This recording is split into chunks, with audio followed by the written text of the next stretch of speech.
Hello friends, this is Jayprakash Tiwari and welcome to my YouTube channel Arushi classes.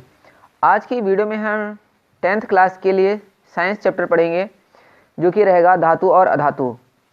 इस chapter में हम काफ़ी कुछ डिस्कस कर चुके थे जो आप स्क्रीन में देख रहे हैं। ये हैं अयस्क है, इनको मैंने कहा था कि बहुत इंपॉर्टेंट है, आप इनको ज़रूर याद करें। पूछा जाता है कि जैसे बॉक्साइड का किसका अयस्क है या फिर बॉक्साइड का सूत्र बताइए, इस तरीके से जो है क्वेश्चन पूछे जाते हैं। आज की वीडियो में हम क्या पढ़ेंगे, ये सब आप पढ़ चुके हैं।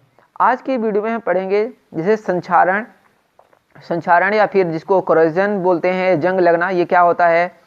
और बाकी आप टॉपिक देख रहे हैं यशोद लेपन, गैल्वेनीकरण, ये सब हम पढ़ेंगे आज की वीडियो में। धातु अधातु मिश्र धातु ये सब क्या होती हैं। ठीक, तो आइए देर न करते हुए अपने वीडियो को शुरू करते हैं। जो आज का हमारा टॉपिक है, सबसे पहले है संक्षारण। आप यहाँ पर संक्षारण जानते होंगे, संक्षारण होता क्या है। संक्षारण जिसको हम बोलते हैं जंग लगना। तो नम वायु के संपर्क में आने पर सतह की धातु का क्षरण संक्षारण कहलाता है। यह एक ओक्सीकारक प्रक्रम है। मतलब कैसी प्रक्रम है ये है ओक्सीकारक। फ्रेंड्स, अगर पूछा जाए कि जंग लगना कैसी क्रिया है, तो जंग लगना एक रासायनिक क्रिया है और ओक्सीकारक क्रिया है। ध्यान रखना, ओक्सीकारक और रासायनिक क्रिया है, ना कि भौतिक क्रिया। इसी में एक क्वेश्चन पूछा जाता है कि जंग लगने पर जो धातु होती है उसका वेट, उसका भार बढ़ता है या घटता है। तो फ्रेंड्स, जंग लगने पर भार जो है बढ़ता है, याद रखना। तो आइए देखते हैं आगे क्या है। सबसे पहले है संक्षारण की रोकथाम, कि जो ये जंग लगते हैं इसको बचाने के तरीके क्या हैं। तो आप इसको याद करें, कई बार 1 नंबर में 2 नंबर में पूछा जाता है कि जंग लगने से धातुओं को कैसे बचाया जा सकता है। तो आप इसको पढ़ें। पेंट करके, तेल लगाकर, ग्रीस लगाकर, यशद लेपन। अब इतना तो आप जानते होंगे, यशद लेपन नहीं जानते होंगे, अभी आपको बताएंगे क्या होता है। क्रोमियम लेपन, एनोडीकरण या फिर मिश्र धातु बनाकर लोहे को जंग लगने से बचाया जा सकता है। ये आपको जो याद कर रहे हैं कराएंगे भी, यशद लेपन, क्रोमियम लेपन, एनोडीकरण और मिश्र धातु क्या होते हैं। ये जो हम अंडरलाइन कर दिए हैं बहुत इंपॉर्टेंट है, इसके विषय में आइए बात करते हैं। जो आप यशद लेपन देख रहे हैं, पेपर में पूछा जाता है यशद लेपन या गैल्वेनीकरण क्या होता है। 1 नंबर में 2 नंबर में अलग से भी पूछा जाता है। मोस्ट इंपोर्टेंट में आता है, ये ध्यान रखना। मोस्ट इंपोर्टेंट में बोल रहे हैं तो जरूर इंपोर्टेंट है। ठीक, चलिए बात करते हैं। लोहे एवं इस्पात की वस्तुओं पर जब आपने घर में, जब आपके अच्छे बर्तन लाते हो, 150 मतलब रुपए वाले बर्तन नहीं, जो आप अगर अच्छा सा चाय वाला बर्तन भी लोगे तो भी कम से कम 250-500 रुपये तक का आता है। तो आप लोग उसके नीचे देखते होंगे कुछ अलग तरीके की प्लेट टाइप की लगी रहती है। वो क्या होता है, आपने कभी शायद नोटिस किया होगा। तो क्या लिखा हुआ है, लोहे एवं इस्पात की वस्तुओं पर जस्ते, जिसको जिंक भी बोलते हैं, की पतली परत चढ़ाने की प्रक्रिया यशद लेपन कहलाती है। मतलब लोहे एवं इस्पात की वस्तुओं पर जस्ते की पतली परत चढ़ाने की क्रिया को गैल्वेनीकरण कहते हैं। उम्मीद करता हूं कि आपको याद हुआ होगा। दोबारा सुनिए। लोहे एवं इस्पात की वस्तुओं पर जिंक की पतली परत चढ़ाने की प्रक्रिया यशद लेपन कहलाती है या फिर गैल्वेनीकरण कहलाती है। इसे प्रक्रिया में वस्तु को द्रवित जिंक में डुबोकर किया जाता है। कैसे किया जाता है फ्रेंड्स?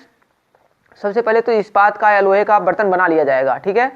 फिर जिंक का घोल रहेगा, उसको उसमें डुबोएंगे और डुबो करके निकाल लेंगे, तो उसमें पतली परत जम जाती है। जैसे आप मान लो कोई बर्तन लेते हो और उसको जो है पानी में डुबोते हो, बर्तन गीला हो जाता है। इसी प्रकार जस्ता जो रहेगा लिक्विड फॉर्म में रहेगा, उसमें जो है धातु को डुबो दिया जाएगा, मतलब बर्तन को डुबो दिया जाएगा और वो जो है उस पर पतली परत फिर चढ़ जाती है। तो यहाँ से आप यशद लेपन पढ़ लिए। चलते हैं आगे। अब क्या लिखा हुआ है, टिन प्लेटिंग तथा क्रोम प्लेटिंग क्या होता है।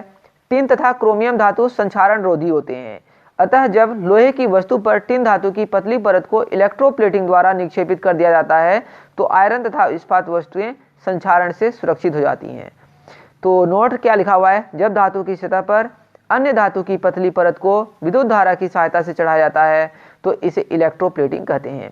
पूछा जाए आपसे कि इलेक्ट्रोप्लेटिंग क्या होता है, जैसे आपने अभी पीछे गैल्वेनीकरण पढ़ा है, वैसे ही इलेक्ट्रोप्लेटिंग क्या है, जब धातु की सतह पर अन्य धातु की पतली परत को विद्युत धारा की सहायता से चढ़ाया जाता है। फ्रेंड्स, आपने वहां पर पढ़ा था कि जो जिंक होता है वो लिक्विड फॉर्म में रहता है और उसको उसमें डुबो करके किया जाता है, पर चढ़ाई जाती है। लेकिन यहाँ पर क्या होगा, इलेक्ट्रोप्लेटिंग में इसमें क्या होगा कि विद्युत की सहायता से चढ़ाया जाएगा।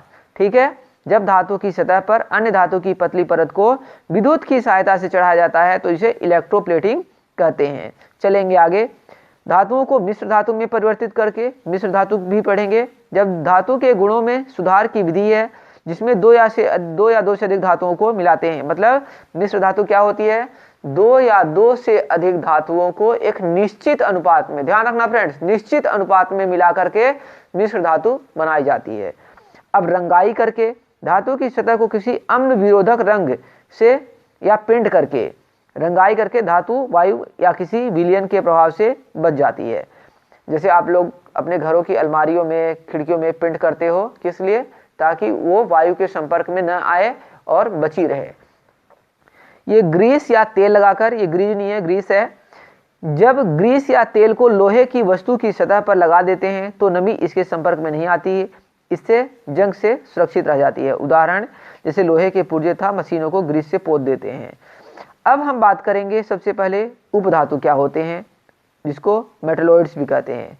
उपधातु, कुछ तत्वों में धातु तथा अधातु दोनों के गुण विद्यमान रहते हैं, इसे उपधातु कहते हैं। उपधातु किसे कहते हैं, ऐसे तत्व जिनमें धातु तथा अधातु दोनों के गुण विद्यमान रहते हैं। क्या फ्रेंड्स, ऐसे तत्व जिनमें धातु तथा अधातु दोनों के गुण विद्यमान रहते हैं उसको हम कहते हैं उपधातु। उदाहरण क्या है उपधातुओं के, अगर आपसे पूछा जाए उपधातुओं के नाम बताओ तो क्या है, एंटीमनी है और आर्सेनिक है, आदि उपधातु हैं। उपधातुओं का समूह सबसे छोटा समूह है। ज्ञात उपधातुओं की संख्या केवल 8 है, केवल 8 ही उपधातु हैं। इसके ऑक्साइड उभयधर्मी प्रकृति के होते हैं, अर्थात ये ऑक्साइड, अम्ल तथा क्षार दोनों से क्रिया करते हैं। अब बात करते हैं मिश्र धातु की, जो कि बहुत इंपॉर्टेंट टॉपिक रहेगा। मैंने आपको अभी बताया था कि जब दो या दो से अधिक धातुओं को गलित अवस्था में मिश्रित करने पर निर्मित समांगी मिश्रण को मिश्र धातु कहते हैं। अब आप यहाँ पर समांगी मिश्रण पढ़े होंगे या 9th क्लास में। खैर, आपको यहाँ पर समांगी मिश्रण से नहीं मतलब है, मैंने अभी आपको बताया था कि जब दो या दो से अधिक धातुओं को एक निश्चित अनुपात में मिला करके, जब निश्चित अनुपात मिलाया जाता है तो उसको हम समांगी मिश्रण कहते हैं। तो एक निश्चित अनुपात में मिला करके मिश्रण तैयार किया जाए उसको हम कहते हैं मिश्र धातु। ठीक, तो मिश्र धातुएं गलित धातुओं को उचित मात्रा में मिलाकर ठंडा करने पर प्राप्त होती हैं। मिश्र धातुओं की सक्रियता एवं गलनांक मूल शुद्ध धातु की अपेक्षा कम होते हैं। खैर, आपको इतना नहीं करना है। अब आप जो यहाँ पर पढ़ने जा रहे हैं वो बहुत इंपॉर्टेंट रहेगा। क्या है, कुछ मिश्र धातुएं निम्न हैं। एक होता है अमलगम। अमलगम क्या होता है, कुछ धातुओं जैसे तांबा, जिसको तांबा, सोना, टीन, कॉपर Cu और सोडियम Na तथा पोटेशियम के मरकरी Hg में बने विलयन को अमलगम कहते हैं। FePt आदि धातुएं अमलगम नहीं बनाती हैं। नेक्स्ट रहेगा इसमें आपका, ये जो है इंपॉर्टेंट, ये मोस्ट इंपॉर्टेंट है, मोस्ट इंपॉर्टेंट। इसको आप अच्छे से लिख लें, इसमें कुछ न कुछ 90% जो है पूछा जाता है। मैं 100% नहीं कहूँगा, लेकिन 90% पूछा जाता है। कैसे पूछा जाता है कि पीतल किन धातुओं का मिश्र धातु है। ठीक है, इसे मिश्र धातु हैं। या पीतल किन धातुओं को मिला करके बनाया जाता है। ठीक, या फिर जैसे जर्मन सिल्वर किन धातुओं को मिला करके बनाया जाता है। तो आप इनको स्क्रीनशॉट लें, अच्छे से पढ़ें, कोई इसमें समझाने वाली बात नहीं है कि पीतल जो है Cu मतलब कॉपर और Zn जिंक को, जिसमें कॉपर 70% और जिंक जो है 30%। उपयोग क्या होता है, तार मशीनों के पुर्जे बर्तन बनाने में। डच मेटल होता है मशीनों के पुर्जे बनाने में। जर्मन सिल्वर बर्तन मूर्तियाँ बनाने में। मोनल मेटल मूर्तियाँ बनाने में। तो ये सब आप देख सकते हैं, यहाँ पर इनके संगठन लिखे हुए हैं, इनको भी हो सके तो ज़रूर याद करें। है तो थोड़ा मुश्किल काम, लेकिन अगर इतना भी न याद हो जाए तो कम से कम ये नाम मिश्र धातुओं के और किस काम में आते हैं इतना जरूर करें। एक आसान सा तरीका आपको बता दूं कि जो आप ज़्यादातर देख रहे होंगे मशीनें तार और मूर्तियां बनाने में तो यूज हो ही रहे हैं। ठीक, तो आपको अगर याद नहीं रहता तो कम से कम इतना ज़रूर याद रखें। एक है गन मेटल। गन नाम से ही पता लग रहा है कि गन बंदूक, तो बंदूकें, हथियार, मशीनों के पुर्जे बनाने में। एक होता है बेल मेटल, घंटे पुर्जे बनाने में। बेल मतलब घंटा, आप समझते ही होंगे। तो ये इनके मिश्र धातुएं लिखी हुई हैं, आप इनको जो है स्क्रीनशॉट ले लें और इसको याद करें। तो फ्रेंड्स, आपको अगर वीडियो पसंद आ रहा है तो वीडियो को ज़रूर लाइक करें और चैनल को सब्सक्राइब कर लें। इसकी PDF आपको ज़रूर मिल जाएगी, आप हमारे ग्रुप से जुड़ सकते हैं। Okay friends, thank you for watching this video. मिलेंगे नेक्स्ट वीडियो में।